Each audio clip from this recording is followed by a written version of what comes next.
This is Paul Simon with allbusiness.com, and I'm here with Bob Burg, sales trainer and speaker, and co-author with John David Mann of The Go-Giver, and also of a brand new book, Go-Givers Sell More.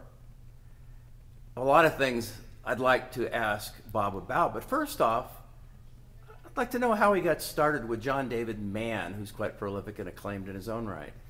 Yeah, John was editor-in-chief of a magazine I used to write for, and when I'd submit articles, John would edit them, of course, and send them back. And you know, a lot of times as a writer, you get a little bit defensive about editors fixing your articles. Not that you don't think they're better writers; they usually are, but you worry if they're going to leave some of your best stuff or misinterpret. Well, you know, John would send back the articles, and they were 10 times better than what I sent in.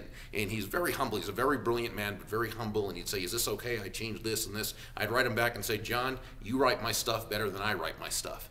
So I really had a lot of respect anyway for John as an editor, as a writer, and as a human being. He's just a great guy. So when it came time to formulate the story idea for The Go-Giver, I thought, wow, there's nobody better I'd love to work on this with John David Mann. And in fact, John was the guiding force, I should say the driving force of this book, because while I'm more of a how-to author, I tend to speak in terms of step 1, step 2, step 3, John is a terrific storyteller.